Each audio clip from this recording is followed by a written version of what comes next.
Vamos a orar juntos.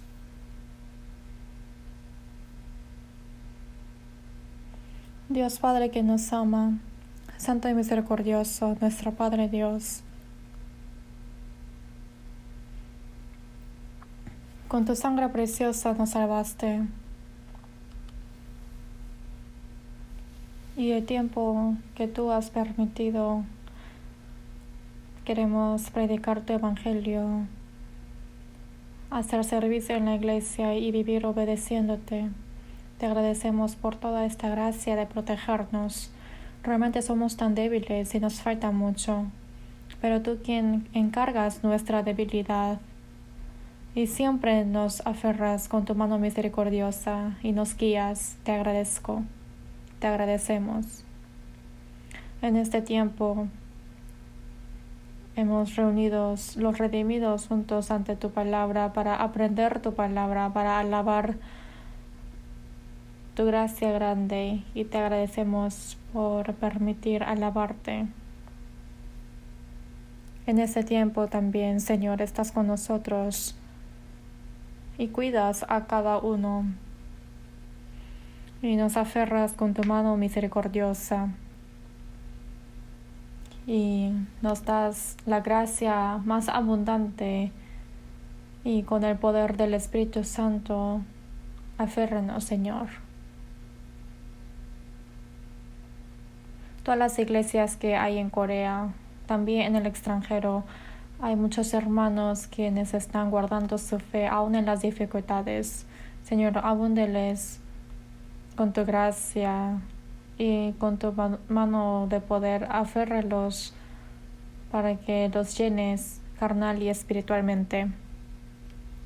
A todos los que predican tu palabra, dale más tu sabiduría y aférralos con tu mano de poder, para que puedan predicar el evangelio fervorosamente, para que puedan guiar a muchas almas ante ti, Señor, para que se cumpla tu obra. También los que están en la enfermedad, los que están en la debilidad, a cada uno de ellos dale tu gracia, para que ninguno vaya a la perdición. Tú quien nos das la palabra necesaria en el tiempo necesario y nos enseñas el camino correcto, Señor. En este tiempo también, la palabra que nos quieres manifestar ahora y tu voluntad santa, haznos saber qué tenemos que hacer, Señor, para que no seamos olvidadizos de tu palabra aprendida, sino para que lo pongamos en práctica en nuestras vidas, de que se cumpla en tu voluntad santa para glorificarte, Señor. Todo ese tiempo dejamos en las manos del Espíritu Santo y hemos orado en nombre de Jesús. Amén. Habrá la alabanza preparada en el coro.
Busquemos la Biblia, Efesios capítulo 2.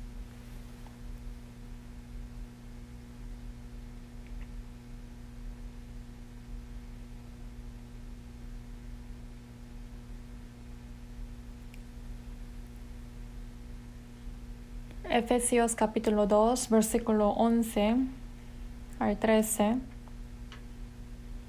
Efesios capítulo 2, desde versículo 11 al 13. Efesios capítulo 2, desde versículo 11, leamos juntos. Por tanto, acordaos de que en otro tiempo vosotros, los gentiles en cuanto a la carne, erais llamados incircuncisión por la llamada circuncisión hecha con mano en la carne. En aquel tiempo estabais en Cristo, alejados de la ciudadanía de Israel y ajenos a los pactos de la promesa, sin esperanza y sin Dios en el mundo.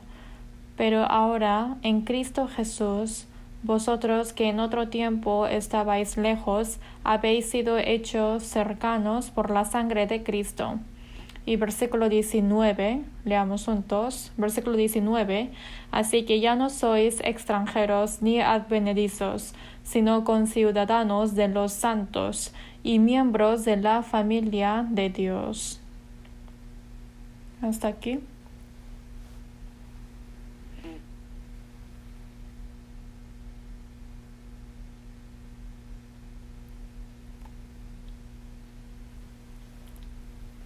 Durante las semanas pasadas les he hablado acerca de cuál es la vida que permanece en el Señor. Y la vida cristiana de un salvo, de un renacido, es la vida que permanece en el Señor. Por eso en San Juan 15, desde versículo 3 a 5 dice Jesús, que ya vosotros estáis limpios por la palabra que os he hablado. Permaneced en mí y yo en vosotros. A los que son salvos mandó Dios que permanezcamos en Él. ¿Qué sería permanecer en el Señor? Tenemos que aprender. La vida después de recibir la salvación es la vida que permanece en el Señor. Y como dice, ¿no? Jesús dijo, yo soy la vid, vosotros los pámpanos. Dios es el labrador que cultiva la vid. Ahora, pienso que en Israel también tiene cultivado mucho la vid, pero Jesús cuando habla acerca de la verdad, siempre pone una parábola fácil para que las personas puedan entender de una cosa que siempre ha visto, ¿no? Por eso está la vid y está el pámpano pegado a la vid y lleva frutos. Y Jesús dijo que Él es la vid y los que son salvos son pámpanos pegados a la vid. Realmente es una parábola muy buena. Por eso el pámpano no es necesario intentar de llevar frutos, solamente tiene que estar pegado al árbol. Entonces recibirá toda la resina que sale desde la raíz. Así crece y por sí solo lleva frutos. El que permanece en mí y yo en él, este lleva mucho fruto. Lleva por sí solo, así dijo el Señor. Y esto es un fenómeno natural. Por eso la vida cristiana es una vida pegada al Señor. ¿Y cómo tenemos que estar pegados? ¿Cuál es esta manera? Por eso la vez pasada también les he hablado acerca de la vid, de los pámpanos, y también que el Señor es la cabeza y nosotros somos un cuerpo solo, juntándonos todos, ¿no? También les hablé acerca de San Juan capítulo 10, de que Jesucristo es el pastor y los que son salvos somos ovejas criados por el Señor Jesús pastor, ¿no? Así ha puesto muy buena la parábola. Pero después de recibir la salvación, ahora yo no estoy solo, sino estoy junto con el rebaño, con los que son salvos. Y a ese rebaño también se le dice la vid, o que es el cuerpo pegado a la cabeza, y también que son el rebaño de la oveja que Jesús pastorea. Y no, el rebaño nunca puede estar por sí solo, ¿no? Y como dijo en la Biblia, a ese rebaño se le llama iglesia. Iglesia quiere decir en griego eclesia. Eclesia quiere decir el rebaño distinguido. Después de recibir la salvación, el rebaño que fue distinguido del mundo para poder entrar al reino de Dios, para poder obedecer a Dios, para poder cumplir la obra de Dios, es el rebaño distinguido. Por eso que permanezca uno en el Señor quiere decir la vida que permanece en el rebaño, o sea, la vida que permanece en la iglesia. Y si uno no sabe de esto, no puede llevar su vida cristiana.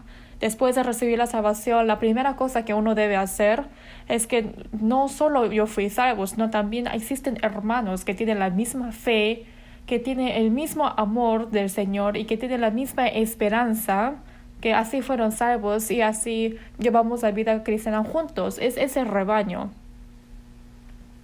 Ahora tenemos el mismo propósito de vivir. Y también dentro de la obra del Señor vivimos juntos. Es estar dentro de ahí. Y ahí nosotros recibimos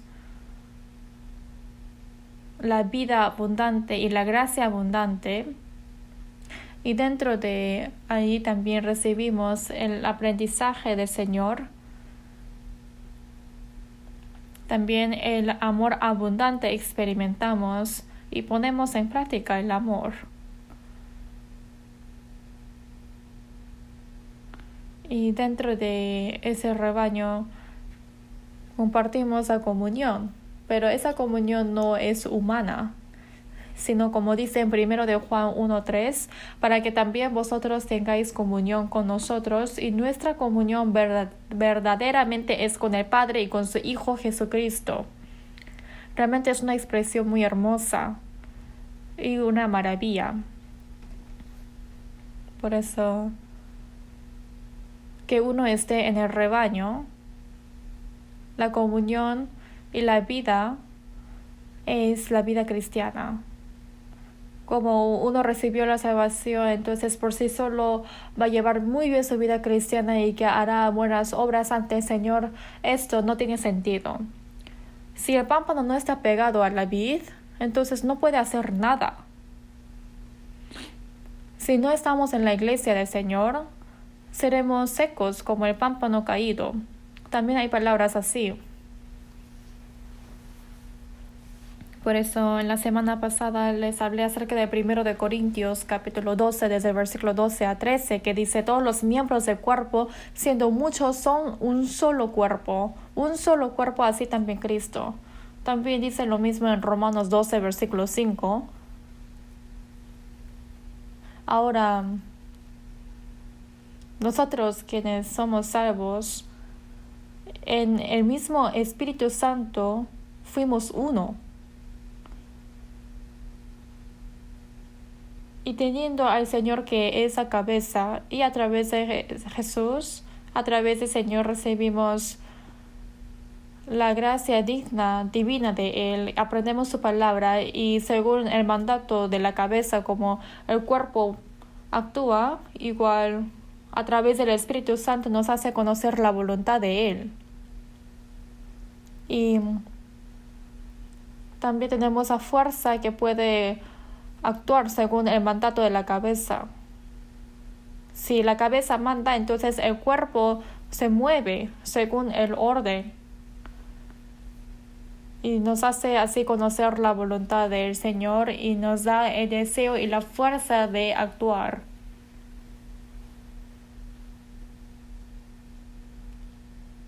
La vida de los que son renacidos no es una vida religiosa de hábitos, como muchos lo piensan. Los que no son renacidos no puede ser obviamente parte de la iglesia. Tampoco puede recibir la guía del Espíritu Santo. Y los que no son salvos no pueden comportar según la voluntad del Espíritu Santo. Por eso primero hay que renacer y después tienen que aprender cómo es la vida de un renacido. Y también dice en Isaías 53:6 que nosotros somos ovejas descarriadas del pastor y hemos ido cada uno por su camino con su avaricia y con sus pecados, nos hemos apartado lejos de Dios y somos ovejas perdidas, así dice. Sin embargo, el Señor redimió nuestros pecados, nos salvó y encontró a sus ovejitas perdidas. Si es que una oveja se pierde, deja a los 99 y va a buscar a esa una oveja y regresa con la oveja cargando, ¿no? Igual que esa palabra, nosotros no hemos buscado al Señor, no, el Señor nos encontró. Quien nos hizo comprender la gracia es el Señor, quien nos salvó es el Señor también. Por eso en 1 de Pedro 2:25 dice, porque vosotros erais como ovejas descarriadas, pero ahora habéis vuelto al pastor y obispo de vuestras almas.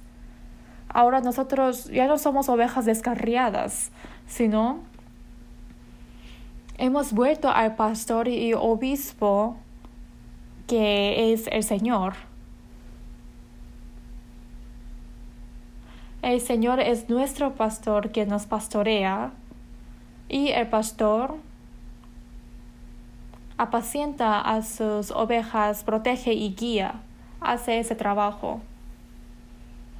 Por eso en San Juan 10, versículo 16 dice Jesús, yo soy el buen pastor y habrá un rebaño y un pastor. Los que son salvos, que sean judíos o gentiles, es solamente de un rebaño. De un rebaño tiene un pastor.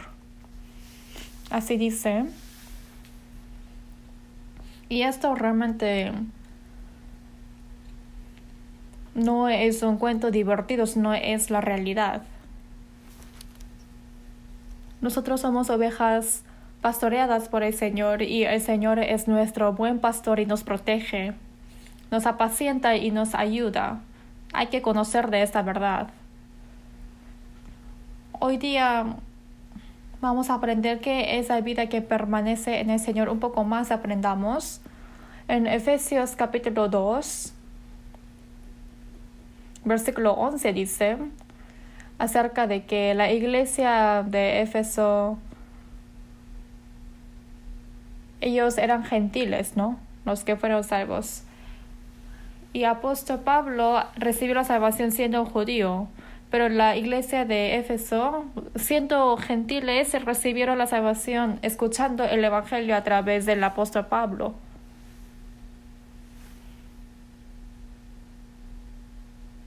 Por eso en Efesios 2:11 dice, por tanto, acordaos de que en otro tiempo vosotros, ¿cuándo es ese otro tiempo? Esto es antes de recibir la salvación, los gentiles en cuanto a la carne.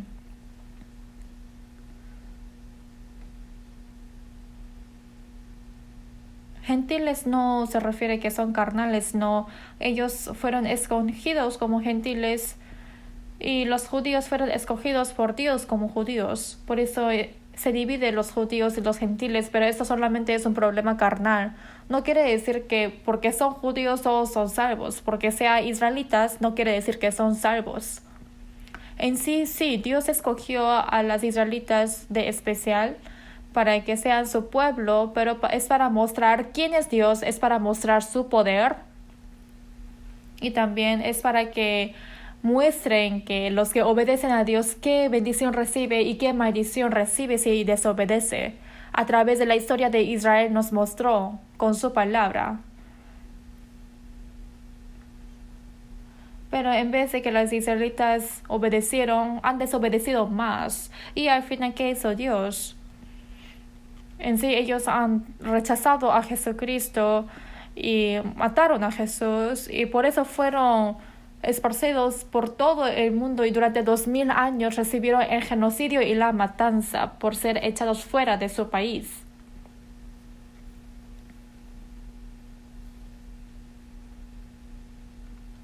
pero los que son gentiles, a comparación de los judíos, obviamente no son escogidos por Dios, por eso se dicen los gentiles. Y las israelitas pensaban que los gentiles ni siquiera tienen a su Dios, no tienen esperanza. Y más que esto, pensaron que los gentiles no tienen espíritu. Así ellos ignoraban a los gentiles. Pero aquí dice que antes de recibir la salvación, nosotros éramos gentiles. Y los judíos, como son circuncisos, pertenecen a Dios, pero los gentiles eran incircuncisos, por eso así ignoraban totalmente a ellos. Los trataba como sucios. Los trataban como inmundo. Erais llamados incircuncisión, en aquel tiempo estabais sin Cristo, alejados de la ciudadanía de Israel. Aquí está diciendo que los gentiles son alejados de la ciudadanía de Israel, quien es escogido por Dios. Y dice, y ajenos a los pactos de la promesa, sin esperanza y sin Dios en el mundo. En una casa estaba en la puerta escrita, prohibido entrar de los que no son responsables de este edificio. Entonces todo lo que no tiene que ver con ese edificio nadie podía entrar, ¿no? Entonces aquí eso está diciendo que son ajenos a los pactos de la promesa, que no tienen esperanza, que no tienen Dios en el mundo. Y para que sean judíos habían como 7 distinciones. Pero ahora en Cristo Jesús, vosotros que en otro tiempo estabais lejos, habéis sido hechos cercanos por la sangre de Cristo.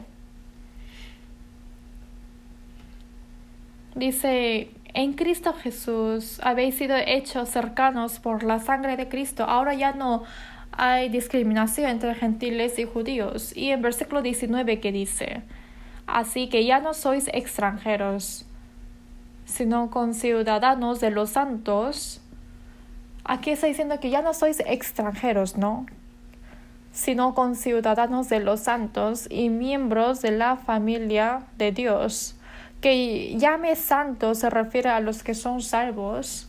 Es el rebaño santo. Se le llama santo a los que son salvos. Y los que no son salvos, en la Biblia no menciona que son santos. Santo se refiere al rebaño santificado. Dice que son conciudadanos de los santos. En Filipenses 3:20 dice, mas nuestra ciudadanía está en los cielos. Los que son salvos son ciudadanos del cielo. Los que nacieron en Corea automáticamente nacen con ciudadanía coreana, y los que nacieron en Estados Unidos con ciudadanía americana, y los que viven mucho tiempo en un lugar pueden recibir la ciudadanía de aquel país. Y cuando recibe la ciudadanía, recibe la protección del país. Tiene el requisito de nación. Y los que son salvos ahora son ciudadanos del cielo. ¿Sabían esto? No pueden sentirlo, ¿no? Y si es que vemos en la letra china, Estados Unidos tiene significado de hermosa y país.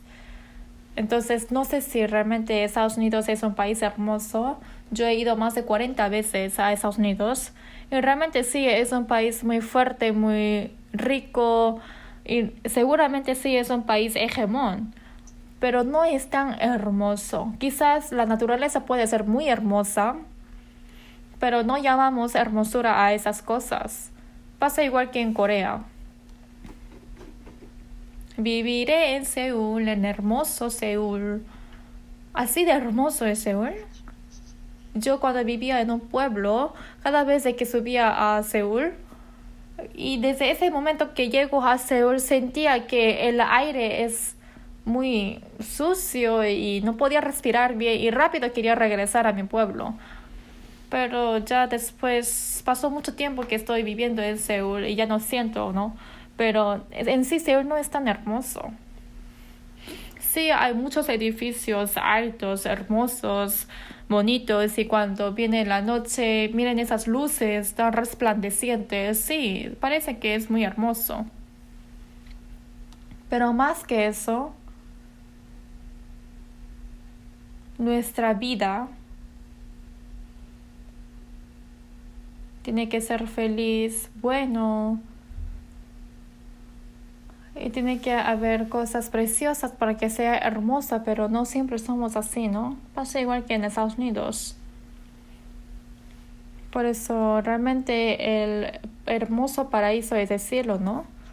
En ese hermoso paraíso, en ese país, el árbol de la vida floreció con flores fragantes. Y ahí mora el Señor. Realmente el cielo es un país hermoso. Y ese país hermoso es nuestra tierra natal, porque después de recibir la salvación somos hijos de Dios, y justo de que somos hijos de Dios automáticamente somos ciudadanos del cielo.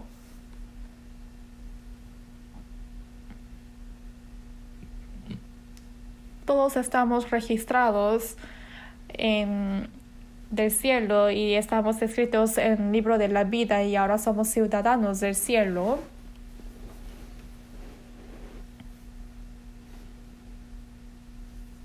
Y también ya hemos pasado por trámites inmigratorios para entrar al cielo y también ya obtuvimos la visa. En cualquier momento podemos ir. Por eso después de recibir la salvación uno tiene doble nacionalidad. Quizás carnalmente son coreanos y los que nacieron en Estados Unidos son de estadounidense. Los que nacieron en Mongolia son mongolios. Pero después de recibir la salvación, el espíritu tiene nacionalidad del cielo. Por eso tenemos una nacionalidad carnal y nacionalidad espiritual. Este mundo solamente permanecerá algunos años, pero el cielo es el reino eterno.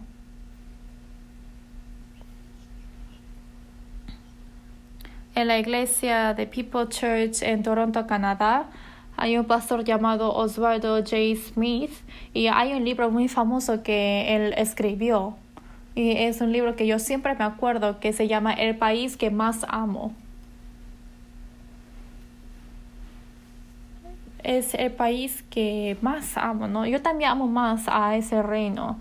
Todos los que son salvos aman a ese país. Por eso, con ciudadanos de los santos, somos ciudadanos del cielo y dice miembros de la familia de Dios.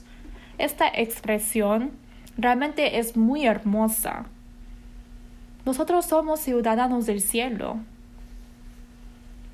Y en cualquier momento, si apartamos del mundo, vamos al cielo. Los que son salvos no tienen miedo a la muerte. Los que son salvos sí pueden temer a la muerte y pueden entristecer si su familia muere. Pero esta solamente tiene que ser una tristeza temporal porque sabe que su familia irá al cielo si son salvos, ¿no?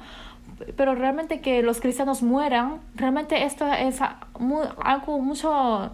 es de felicidad porque sabe que va a ir al cielo, porque si vive un menos día en la tierra, vive un día más en el cielo. Por eso el apóstol Pablo también siempre quiso ir al cielo. Rápidamente quisiera ir ante el Señor, dijo. Después de recibir la salvación, después de ser renacido, si es que va primeramente antes que nosotros al cielo, no tenemos que entristecer por esos hermanos. Obviamente hay una separación carnal, temporal, y por eso nos entristecemos si alguien muere. Pero como dice en Salmo 116:15, estimada es a los ojos de Jehová la muerte de sus santos. En Apocalipsis 14 dice, bienaventurados los que mueren en el Señor, descansarán en sus trabajos. Todo su trabajo termina y morará en el seno de Dios. Porque habrá reposo y gozo. Tenemos que esperar a ese cielo, mas nuestra ciudadanía está en los cielos, de donde también esperamos al Salvador, al Señor Jesucristo, dice en Filipenses 3:20-21. Tenemos que esperar al Señor Jesucristo Salvador que vendrá de nuevo. Cuando viene por segunda vez, nos llevará a todos. Y ese día esperamos. Y en ese momento se transformará nuestro cuerpo de la humillación para que sea semejante al cuerpo de la gloria suya. Obviamente no podemos llevar este cuerpo carnal. Con este cuerpo no podemos vivir eternamente en el cielo, sino transformaremos al cuerpo glorioso igual que el Señor. Un cuerpo espiritual divino, inmortal, que ya no hay ninguna tristeza, dolor, trabajo. Un cuerpo así. A un cuerpo glorioso transformaremos y entraremos a su reino. ¿Pueden sentir esto? ¿Pueden imaginar? ¿No pueden? No sé si están hablando bien por su mascarilla, pero... Para darnos ese reino nos salvó. Y dice, sois miembros de la familia de Dios. Sois miembros de la familia de Dios. En este versículo tan corto, está diciendo que nosotros somos familia de Dios. Dios es nuestro Padre.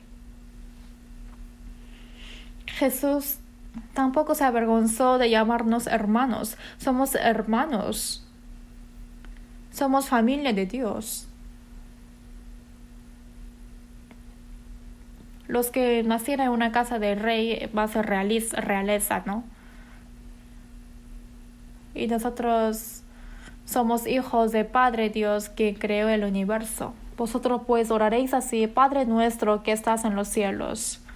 Él es quien crea, Él es quien creó y gobierna todo este universo. Y ese santo y ese honroso es nuestro Padre y todos nosotros somos hijos de Él. Algunos expresan diciendo que es hijo o hija de Dios, pero no existe hija de Dios. ¿Por qué no existen hijas? Es porque en el cielo no hay masculino y femenino. Que diga que sean hijos quiere decir que son herederos. No quiere decir que solamente existen varones en el cielo, sino solamente, no hay sexo. Es por eso que no hay distinción del hombre y de mujer. Pero se expresa diciendo que es hijo para explicar que es heredero, ¿no? Y si hijos también herederos de Dios y coherederos con Cristo. Por eso somos familia de Dios. Y si es que pensamos de esto, realmente no podemos imaginar de todo. Sí, creo que entiendo un poquito, pero no podemos entender todo. Porque yo aprecio tanto a mi familia. Y somos familia junto con los hermanos, pero no puedo sentir tanto esto. Bajo un padre, los que nacieron, los hermanos sienten realmente que la sangre es más espesa que el agua. Sí, a veces pueden pelear entre sí, pero cuando llega dificultad ayudan mutuamente. Y esto sale de la vida y esto es algo automático. Los que son salvos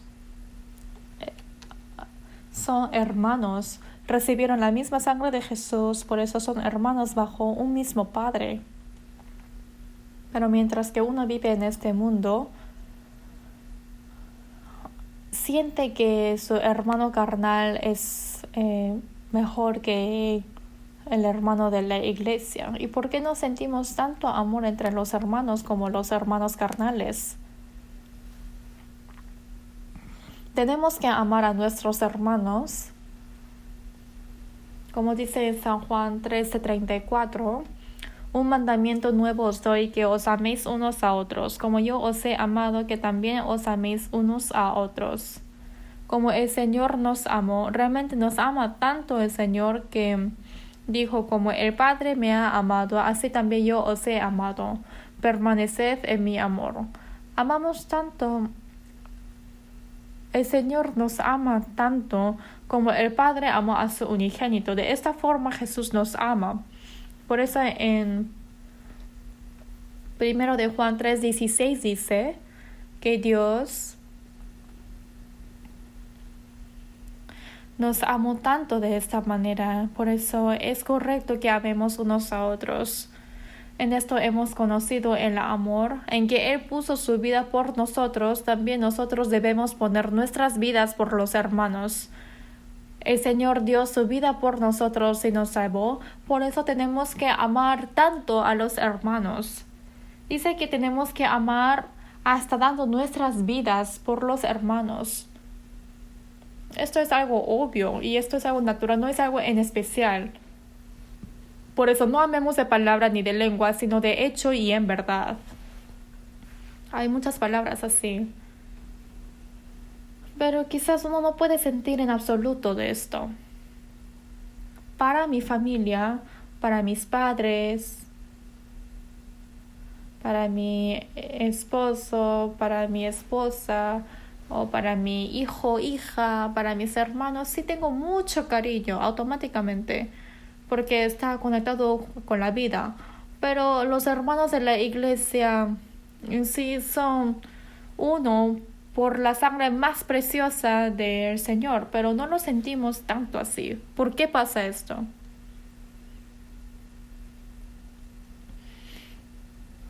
Es porque sí sabemos del Señor, pero no conocemos de todo y nos falta sabiduría de conocer en absoluto del amor del Señor.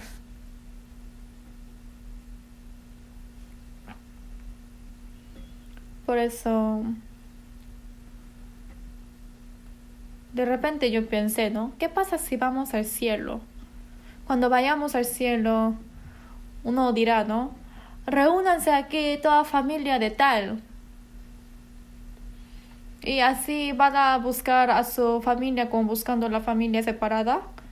Uno busca a su marido, su esposa o sus hijos, busca a su hermano carnal, busca a sus padres y así vivirá entre familias en el cielo. ¿Y qué pasa a los que no tienen familia? ¿Qué pasa a los que su familia no recibieron la salvación? Ellos vivirán solo en el cielo. No, no es así. Discúlpeme que les diga esto, pero no hay ningún cariño humano en el cielo. No hay ningún cariño como hay en este mundo. Las cosas viejas pasaron, ya pasaron. Mientras que estamos en el mundo, está, ¿no? Pero en el cielo ya no hay. También el conocimiento hacia Dios se perfecciona cuando vayamos al cielo. Y nuestro conocimiento espiritual se perfecciona también. El amor de Dios sí, sentimos y conocemos, pero no sentimos de tanto. Pero cuando vayamos al cielo, el amor se perfecciona también. Es un amor perfecto.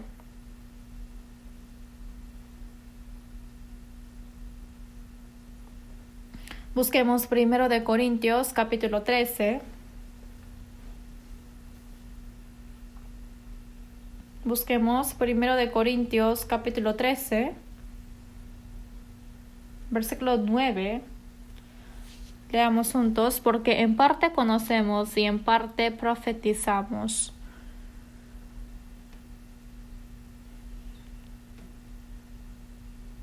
Que conozcamos al Señor y que conozcamos la santidad de Él. Dice que es en parte.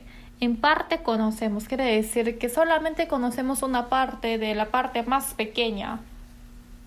Igual que dice un refrán, ¿no? Que el ciego toca al elefante, toca la pierna del elefante y piensa que es un tronco, o por ejemplo toca la nariz del elefante y siente que es un tubo, pero cuando abre sus ojos va a decir, no, así es el elefante, pero así, de esa forma conocemos por partes nada más.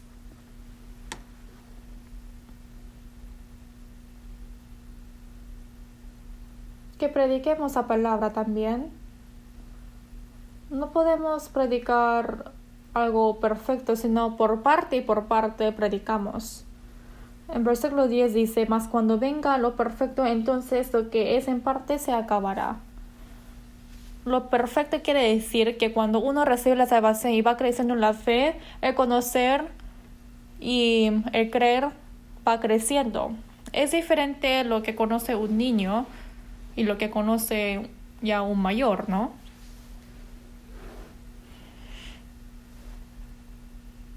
También es diferente lo que conoce el estudiante y un profesor o un maestro o un doctorado.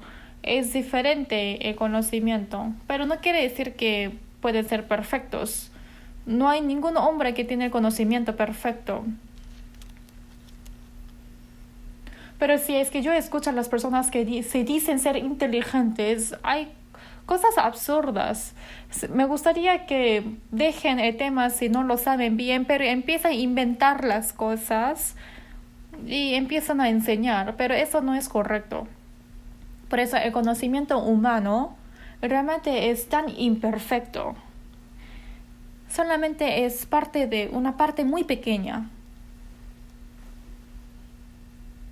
Pero cada vez de que crece más su fe, en el mismo tiempo que conocemos más del Señor, como dice en versículo 11 aquí, versículo 11 dice, cuando yo era niño hablaba como niño, pensaba como niño, juzgaba como niño, mas cuando ya fui hombre dejé lo que era de niño. Cada vez que la fe va creciendo más, el hablar, el pensar, el actuar. Cuando era un niño, entonces obviamente todos son traviesos, ¿no? Pero cuando crece más en la fe, ¿por qué está escrito una palabra así? Como saben bien, 1 Corintios capítulo 13 es el capítulo que explica acerca del amor. Y ese amor no se refiere al amor humano, sino es un amor santo. En una palabra, esa personalidad de Cristo. 1 Juan 4:16 dice, Dios es amor. No es que Dios tiene mucho amor. God is love. Dios es el fundamento. Dios es el amor mismo. Por eso esa personalidad de Cristo. Jesús es quien se ha mostrado el amor de Dios carnalmente, ¿no? O sea, con un cuerpo humano, a través de su palabra, a través de su muerte, de su resurrección. Así nos mostró el amor perfecto de Dios. Por eso nosotros que vayamos conociendo el amor de Dios, quizás al momento de recién ser salvos, conoce poquito. Es igual que el niño cuando nace, sí sabe que su madre me ama, ¿no? Pero es el amor mucho más grande, el amor de madre, que el amor de su padre. Que parece que ese amor es más alto que las montañas, más amplio que el mar.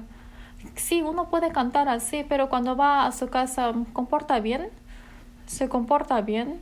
No hace caso a sus papás, le hace doler el corazón de sus papás y hace problemas. Por eso solamente conoce poquito del amor de sus padres. Pero conociendo más y más, va sintiendo el amor de su madre. Y más cuando uno se casa y tiene a sus propios hijos, conoce mucho más. Aunque el hijo ame tanto a sus padres, es imposible amar a sus padres como aman los padres a sus hijos. Si es que se equivoca un poquito y dice que empieza a decir de que ¿por qué me has criado? ¿Por qué me has hecho nacer? Y no conoce de que sus papás le han hecho todo lo posible para criar bien, le han educado, le ha dado de comer, le hizo todo, ¿no? Pero el niño dice, ¿por qué me has hecho nacer en este mundo? Qué bueno si no han experimentado esto, pero sí, los niños tienen este corazón en su corazón. Yo también. No sé si he sentido mucho del amor de mi padre, no me acuerdo mucho, pero sí, el amor de mi madre, realmente sentí que es un amor grandioso. Pero siempre me duele el corazón de no poder pagar el amor que yo he recibido. Decimos que amamos al Señor, conocemos el amor de Dios y lo amamos, pero es imposible amar como Dios nos ama. Realmente el amor de nosotros es muy pequeño a comparación de Él. ¿Cómo piensan? ¿Con qué pagaré la gracia del Señor? Pero realmente si el Señor me amó de esta manera, yo amo ahora poquito. El Señor, quien es Dios mismo, Jesús mismo, murió en la cruz hasta salvarnos. Pero nosotros para el Señor, no les pido que mueran para el Señor, pero mínimo que vivan para el Señor. También ofrendar nuestra vida, nuestro tiempo para el Señor. El corazón también, aunque sea poco. Sí, amamos al Señor, pero amo más al mundo. Amo al Señor, pero también amo más a mis hijos. Yo amo más a mi familia que a Dios. ¿Realmente esto será el amor correcto hacia Dios? Realmente el amor que tenemos es tan débil. Pero cada vez que crece nuestra fe, vamos a ir conociendo más el amor de Él. El amor de Cristo se llena en mi corazón. Por eso el apóstol Pablo dijo en 2 Corintios 5:14, porque el amor de Cristo nos constriñe. Constriñe quiere decir que yo estoy aferrado totalmente, que soy prisionero absolutamente del amor de Cristo. Apóstol Pablo fue arrastrado completamente del amor de Cristo. Por eso apóstol Pablo dijo, mas cuando ya fui hombre dejé lo que era de niño. Apóstol Pablo realmente tenía su fe crecida. Es un hombre lleno del amor de Cristo, del Señor. Yo traigo en mi cuerpo las marcas del Señor Jesús. ¿Qué son las marcas del Señor Jesús? Lo que fue clavado en sus manos, en su costilla. En Apocalipsis dice que hay un cordero. Es un cordero que fue matado. Dice Jesús, vivo y estuve muerto. ¿Para quién? Es el Señor que murió por nosotros. Jesús resucitado mostró las marcas del clavo de las manos y de la costilla. Dijo, mirad. Y los discípulos, después de mirar a Jesús resucitado, todas sus dudas se han desaparecido. Conocieron el amor en completo, el amor del Señor, y ya decidieron vivir y morir para el Señor. Los discípulos que han visto a Jesús, algunos de ellos han rechazado a Él. No todos ellos murieron viviendo para el Evangelio, por el amor. ¿Quién me cortará del amor del Señor? Por eso, en 1 Corintios 13:12 dice, ahora vemos por espejo oscuramente, mas entonces veremos cara a cara. Ahora conozco en parte, pero entonces conoceré como fui conocido. Dice, mas entonces veremos por espejo.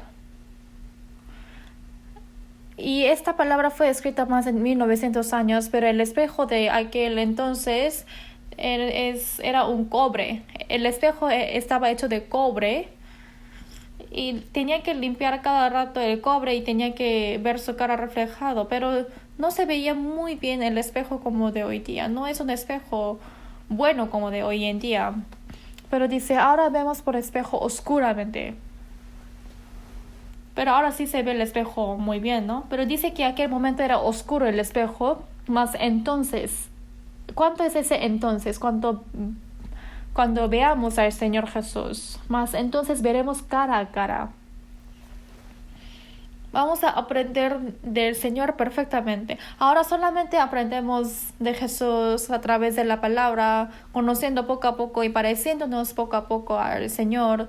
Sin embargo, dice que cuando veremos al Señor es cara a cara. Veremos la cara de Jesús y junto con el Señor realmente transformaremos para andar junto con Jesús.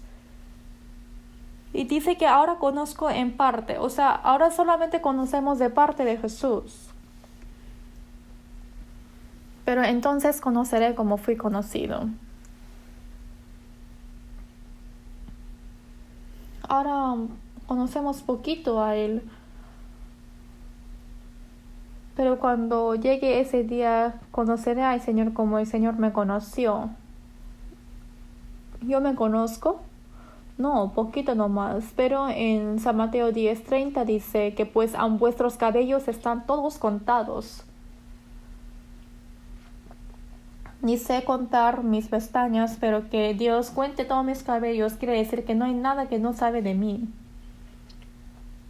Todas mis cosas, todo mi corazón, toda mi personalidad lo conoce perfectamente.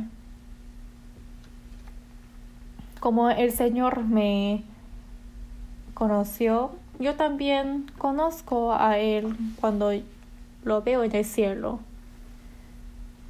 El amor de Dios también se perfeccionará.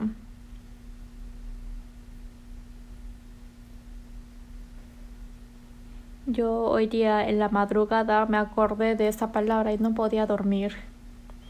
Realmente me tocó mucho en el corazón. De repente me acordé de esta palabra. Por eso me levanté y me fui al escritorio y anoté este versículo. El día cuando esté ante el Señor, como el Señor me conoce, también conoceré al Señor perfectamente. Y como el Señor me amó, también yo voy a amar a Él en ese momento perfectamente.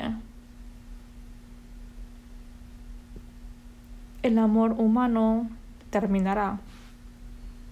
Cuando uno va al cielo, no existe el amor humano como nosotros practicamos hoy en día. ¿Se lamentan por esto? No. Realmente es un amor imperfecto en este mundo. Cuando estemos ante el Señor, conoceremos a Él perfectamente y su amor. 1 Corintios 13 explica acerca de amor.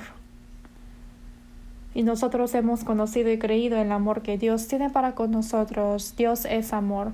Sí conocemos el amor de Dios, pero ¿qué cantidad?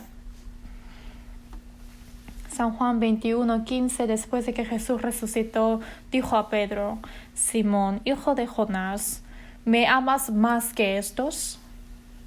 ¿Por qué? Quiere decir que Pedro dijo, ¿no? Aunque todos te abandonen, Señor, yo nunca te voy a abandonar. Aunque muera por ti, nunca me abandonaré. Pero antes de que se seque su saliva, negó 3 veces de que yo no conozco al Señor. ¿Por qué pasó esto? ¿Es porque le faltó coraje? ¿Es porque tenía miedo a morir? No. Más que esto, lo primero es que si el Señor no murió para Pedro, ¿por qué va a morir para el Señor? No, thank you. No permite. Y otra cosa es que solamente Pedro amaba a Jesús con el cariño humano. Igual que el discípulo ama a su profesor, ¿no? Solamente por su propia pasión. Pero con eso no puede seguir al Señor. Antes de que muera y resucite el Señor Jesús, Él no comprendió el amor perfecto de Él. No me puedes seguir ahora, mas me seguirás después, que ahora no es. Lo que tú me conoces es muy poquito, incluso no me conoces bien. Pedro ni siquiera sabía que iba a morir y resucitar Jesucristo. Pedro no sabía cuánto ama el Señor a Pedro. Con tu coraje no me puedes seguir.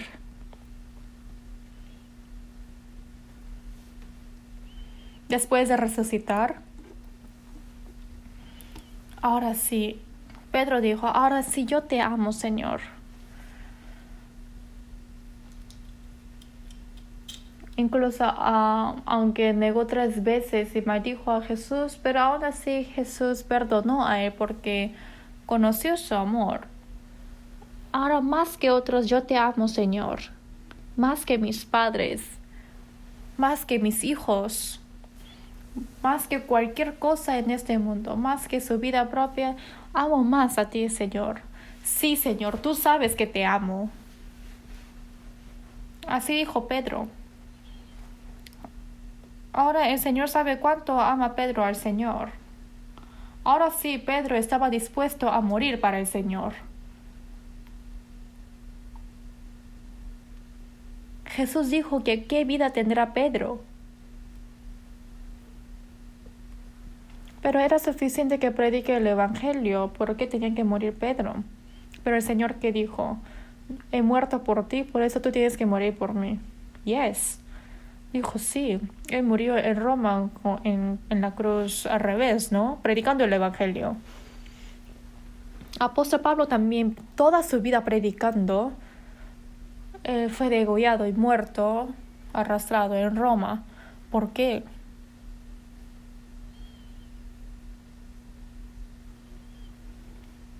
Es que así Él mostró cuánto ama al Señor a través de su muerte y eso nos muestra.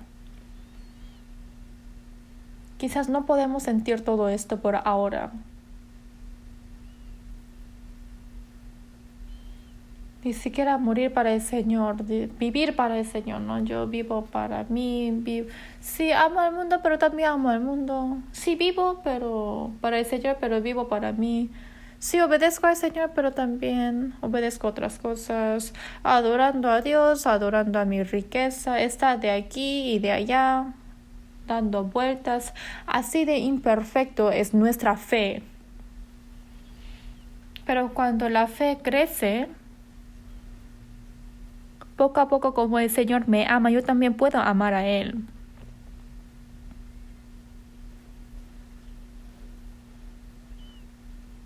Aunque nosotros conocemos y amamos al Señor por parte, cuando el Señor venga y cuando el Señor venga por segunda vez, el conocimiento y el amor que tenemos hacia Dios se perfeccionará. Por eso cuando vayamos al cielo, a pesar de que se siente un poco triste, pero no vamos a buscar a nuestra propia familia. Ya no vamos a buscar a nuestros amigos carnales. Pero sí, los que hemos amado en este mundo, los salvos, hermanos, sí, vamos a reconocer en el cielo. En San Lucas 16, versículo 9 dice, ganad amigos por medio de las riquezas injustas, para que cuando éstas falten, os reciba en las moradas eternas. Riquezas injustas quiere decir que con la riqueza mundana hay que utilizarlo para salvar a otros, porque así ganará amigos que morarán eternamente en el cielo. En Proverbios 19:6 dice, y cada uno es amigo del hombre que da. Muchos buscan el favor del generoso. Los que son generosos, los que le gustan regalar, tienen muchos amigos. Sí, es correcto. Los que son tacaños pierden a sus amigos. Realmente los que les gustan dar, miren a esas personas. Alrededor de aquella persona tiene muchos amigos, pero amigos verdaderos.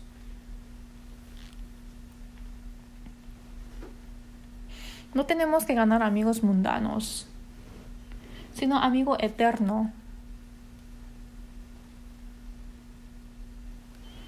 Nuestro tiempo, nuestra riqueza y todas nuestras cosas cuando sacrifiquemos, así es ganar al amigo eterno. Pero mientras que vivimos en este mundo, quizás uno no puede saber qué sacrificio hubo para que yo reciba la salvación. Ay, ¿por qué dice que no sé? El pastor predicó muy bien el evangelio, por eso así yo recibí la salvación. ¿Solamente se acuerdan del pastor que predicó la palabra para su seminario bíblico? ¿Solamente se acuerda al hermano que predicó y quien trajo a la iglesia? No solamente ellos, no. Para que se predique el evangelio hubieron muchos hermanos que sacrificaron su riqueza también. Piensa a esos misioneros que son enviados al extranjero. Hay muchas personas que sacrifican la ofrenda, pero uno no sabe de esto. ¿Y quién sabe de esto? Dios.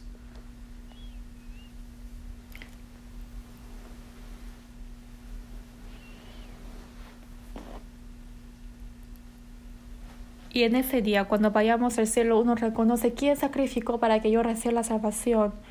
Y ahí dirán, no, ay hermano, yo sé que si tú no hubieras orado por mí, no hubiese sido salvo. Gracias. Que el pastor predique, que el misionero evangelice. Detrás de esta obra hubieron muchos hermanos que cooperaron juntos para que evangelice. Realmente esto es correcto. Pero, les repito, el amor humano no existe en el cielo. Esto es algo muy seguro. Por eso en 1 Corintios 13:13 dice: y ahora permanecen en la fe, la esperanza y el amor, estos tres, pero el mayor de ellos es el amor. ¿Por qué dijo esta palabra? La fe. Claro, uno recibió la salvación con la fe. Después de recibir la salvación vive con la fe y vive para la esperanza. Pero cuando va uno al cielo, la fe ya termina, ya no es necesario. La esperanza también ya se ha cumplido y por eso ya no es necesario. Pero el amor sigue eternamente en el cielo. Por eso es el mayor. Ese amor perfecto, ese amor santo y eterno. Si vayamos ese día al Señor, con ese amor amaremos al Señor y con ese amor amaremos mutuamente. Ahora solamente conocemos poquito. 1 de Juan 2:15 dice: no améis al mundo ni las cosas que están en el mundo. Si alguno ama al mundo, el amor del Padre no está en él. Así dice, pero ¿por qué existirá esta palabra? Los que son salvos también aman al Señor, pero también aman al mundo. Porque todo lo que hay en el mundo, los deseos de la carne, los deseos de los ojos y la vanagloria de la vida, se ve bueno para comer, agradable a los ojos, codiciable para alcanzar la sabiduría. Dice, no améis las cosas del mundo, pero sí amamos. Pero también amamos al Señor, pero amamos al mundo. Santiago 4:5 dice: ¿o pensáis que la Escritura dice en vano, el Espíritu que Él ha hecho morar en nosotros nos anhela celosamente? El Espíritu que hay en uno, como dice en Romanos 5:5, el amor de Dios ha sido derramado en nuestros corazones por el Espíritu Santo que nos fue dado. El Espíritu Santo hizo conocer el amor del Señor. El fuego del amor arde en mi corazón. El Espíritu Santo ha venido glorificado. El Espíritu Santo llegó a mí y me hizo conocer el amor de Dios, y como fuego me hizo arder. Como un fuego arde.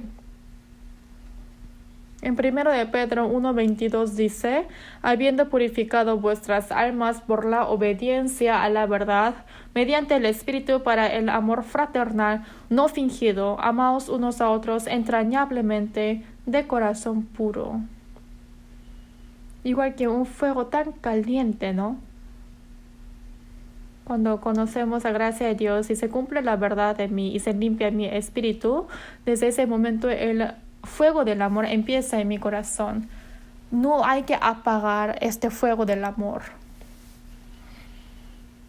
Amar al Señor, amar a los hermanos.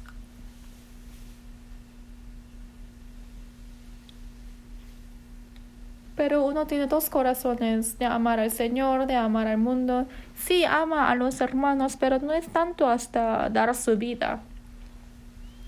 Si es que alguien me insulta, yo también insulto a ese hermano. Si ese hermano me odia, yo también lo odio, lo ataco. El Señor no hizo así. El Señor fue burlado, pero Él no burló a otros. Él recibió peligros, pero no dio peligro a otros. Sino Él oró a los que lo burlaban. Y solamente dejó la justicia en las manos de Dios. Pero ¿por qué no podemos hacer eso? Es porque todavía es muy débil nuestro amor. Y no podemos aguantar todo eso. Sino cada vez cuando se va creciendo más nuestra fe, cambiaremos.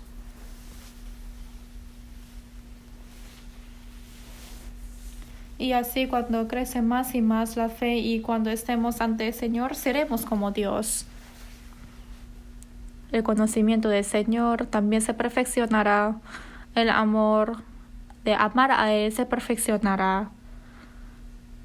Dentro de ese amor eterno viviremos, y cuán bueno sería esto. En el cielo ya no hay celos, contiendas. Ya no seguiremos a las cosas vanas. No, ya no seguiremos a las cosas vanas en este mundo. Esas cosas ya no existen en el cielo. Solamente alabaremos al Señor y eternamente con amor viviremos ahí.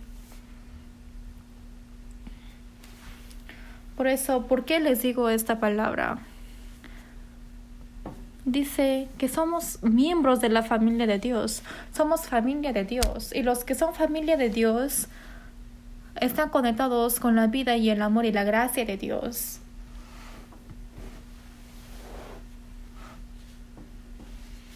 Primero de Timoteo 3, versículo 15.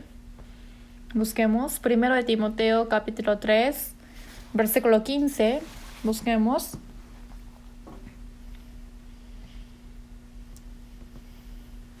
Primero de Timoteo 3, versículo 15. Dice así: para que si tardo sepas cómo debes conducirte en la casa de Dios, que es la iglesia del Dios viviente, columna y baluarte de la verdad. Apóstol Pablo dijo a Timoteo: te haré conocer cómo debes conducirte en la casa de Dios. Cuando uno va a la casa hay el oficio del padre, de la madre, también del hermano mayor, del hermano pequeño y el más pequeño. ¿Qué debe hacer? En la casa cada uno tiene su trabajo, ¿no? El hermano mayor para el hermano menor, los padres para sus hijos, todos tienen su trabajo. Pero esta casa de Dios es la iglesia, y dice que es la iglesia de Dios viviente, columna y baluarte de la verdad. Más que su familia carnal, el lugar más hermoso y precioso es la iglesia, porque esta iglesia es el Dios viviente. ¿Han pensado de esto? Apartarse de la iglesia es apartarse de la casa y es rechazar a su familia diciendo que yo viviré solo. No, no deben hacer esto. Y cuando uno entra a la iglesia, hay cosas que hacer, ¿no? Por eso apóstol Pablo dijo a Timoteo que yo te enseño cómo debes comportarte en la casa de Dios. Sepas cómo debes conducirte en la casa de Dios. Mi único lugar para descansar en mi casita, dice la canción. Pero uno sale de la casa y será ignorado por los hombres, y aunque esté muy cansado, no puede hacer nada. Pero cuando va a la casa está su familia que ama tanto, hay consuelo, hay gozo, y puede sacar todo su cansancio. Y en la iglesia está el Señor y están los hermanos.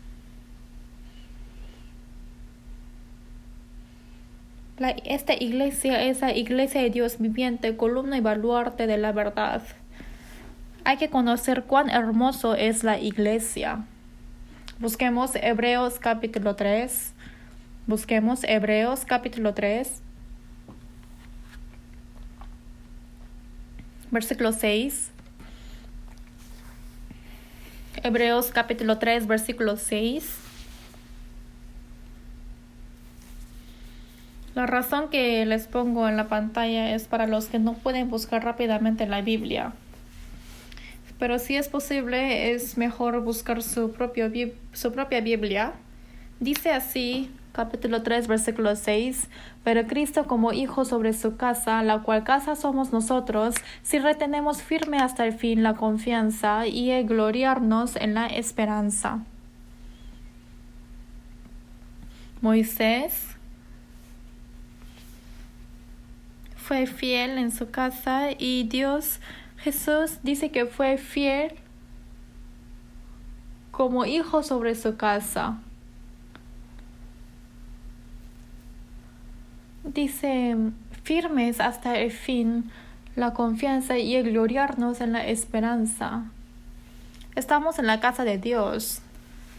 Tenemos que poner firme nuestra fe y esperanza hasta el final. Los cristianos sí o sí deben hacer esto.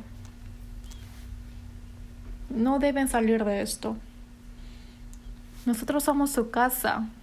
Somos la familia de Dios.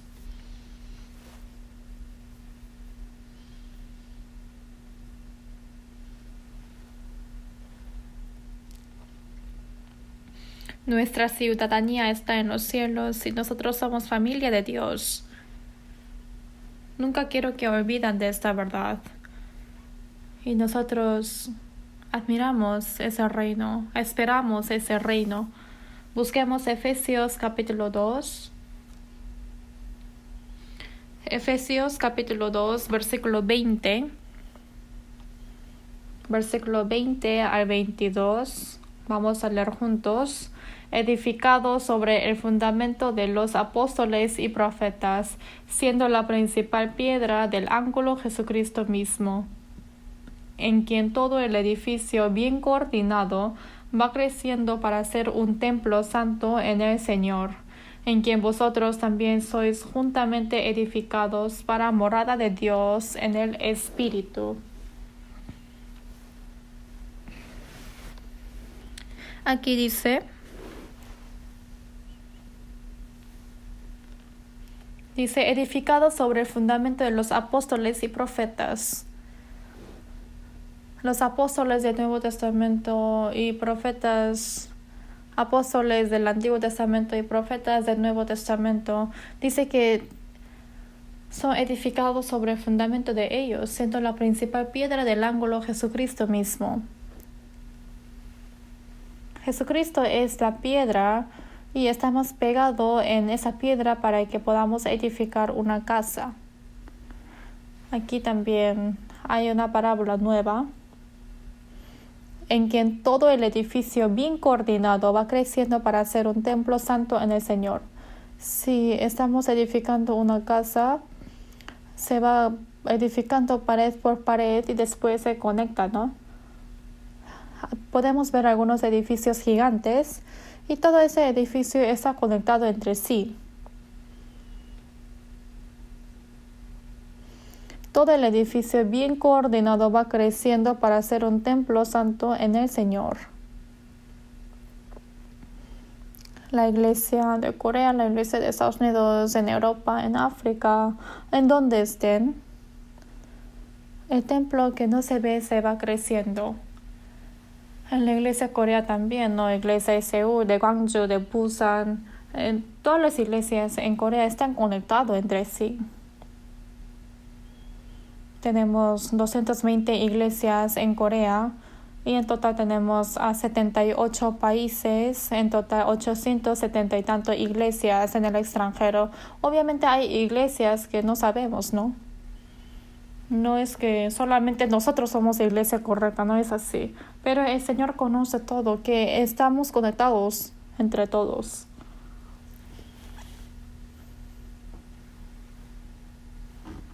Por eso dice, va creciendo para ser un templo santo en el Señor. En el Nuevo Testamento ya no hay templo creado por las manos humanas. En el año 70 después de Cristo, después de que Jerusalén fue quemado por Roma, ya no existe templo creado por las manos humanas. Algunos después de crear un templo dicen que esto es el templo creado, pero eso no es correcto. La iglesia no es un templo. Solamente es edificio de la iglesia, solamente es una casa que reúne las iglesias, o sea, nosotros. No podemos llamar vamos a la iglesia, sino vamos al edificio de la iglesia, porque la iglesia son los santos salvos. Dice, va creciendo para ser un templo santo en el Señor. Va creciendo, todavía no se ha perfeccionado, ¿no?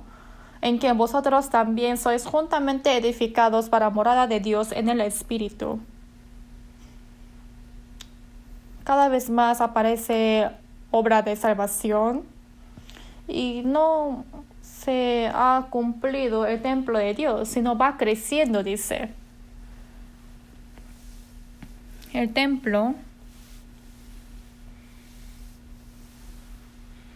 El templo también es una expresión muy, muy hermosa. El templo es donde mora Dios. Busquemos primero de Pedro, capítulo 2. Busquemos primero de Pedro, capítulo 2, versículo 4 a 6.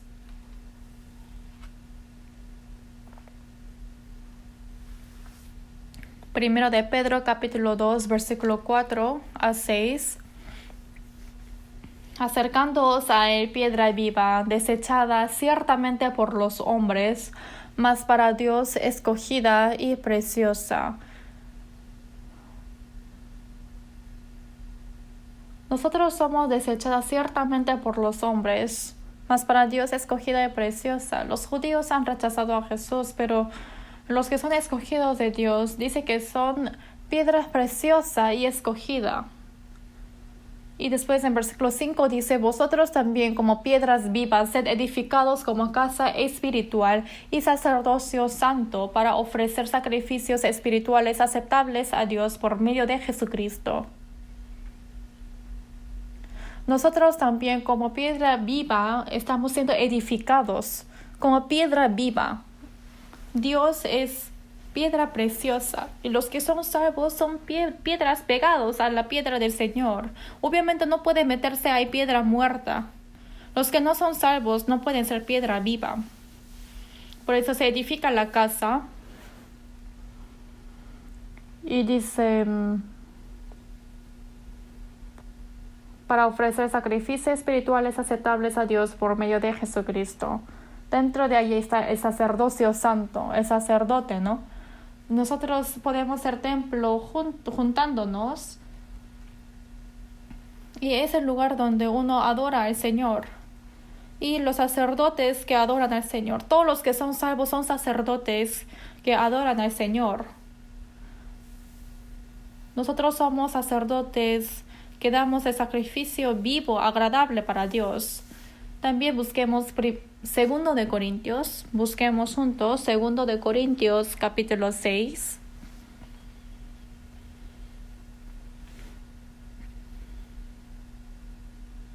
Segundo de Corintios capítulo 6 versículo 16. Dice así, ¿y qué acuerdo hay entre el templo de Dios y los ídolos?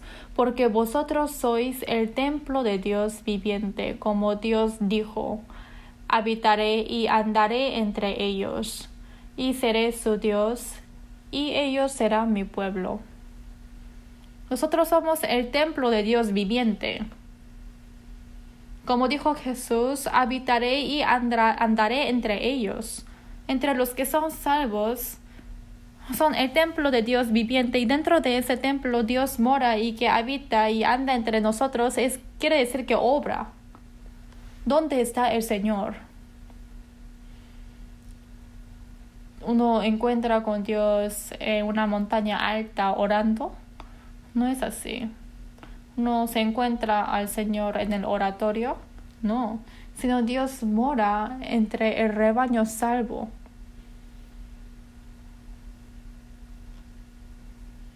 En las iglesias primitivas no existía un edificio como así. No edificaba una iglesia, sino después de 300 años después de Cristo empezaron a crear templos en el catolicismo. Pero en la iglesia primitiva solamente siempre estuvieron huyéndose los que los perseguían. ¿Y cómo podré edificar? Por eso solamente eran iglesias de las casas, o era iglesia escondida en los bosques, o por ejemplo iglesia escondida en cueva de catacumbas. Ahí esa iglesia, ahí es el templo de Dios. Los que son salvos son la iglesia y ahí el Señor anda entre ellos. Esta también es muy importante que conozcan. Busquemos el último versículo de hoy día, 1 de Corintios capítulo 3. Busquemos 1 de Corintios capítulo 3, versículo 16 a 17. Leamos versículo 16 juntos. ¿No sabéis que sois templo de Dios y que el Espíritu de Dios mora en vosotros? Dice, ¿no sabéis que sois templo de Dios? Aquí vosotros se refiere a los santos salvos. En 1 Corintios 6, versículo 19, está hablando acerca de que existe el cuerpo del templo, o sea, nosotros. Pero aquí en 1 Corintios 3, versículo 16, dice acerca del rebaño santo salvo.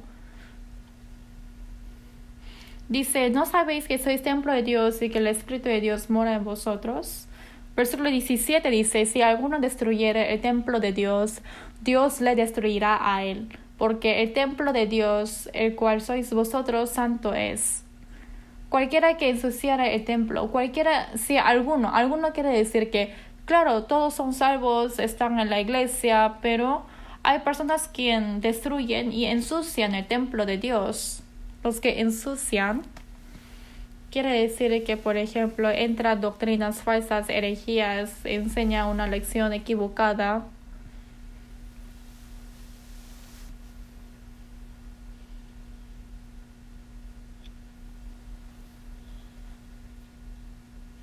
O, por ejemplo, hace obras de separar la relación de los hermanos o comete errores morales. Entonces, eso es destruir el templo. Es destruir el templo de Dios. Entonces, Dios perecerá a ese hombre, destruirá al hombre. Esto no se refiere a que mandará al infierno los que son salvos. No, sí puede equivocarse los que son salvos. Y hay que tener mucho cuidado, porque nosotros estamos en el templo de Dios y somos sacerdotes. Un sacerdote, ¿cómo podrá ensuciar el templo? Si entra una lección o doctrina falsa, entonces tenemos que botarlo fuera, porque todo eso es para que corrompamos en nuestra vida cristiana.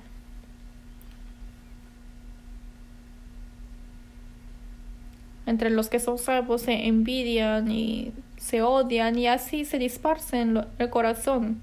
Esto es el pecado muy grande. Los que son salvos pecan pecados morales. Por ejemplo, en la iglesia de Corinto, entre los que eran salvos, hubieron hermanos que cometían adulterio y ni siquiera se arrepintieron.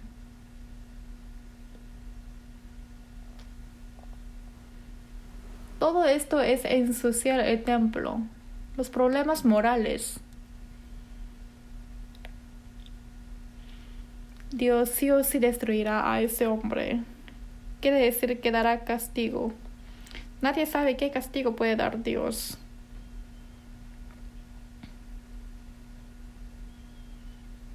El templo de Dios es santo. Vosotros también sois santos. El templo es donde adoramos al Señor, porque Dios es santo. No debemos ensuciar el templo.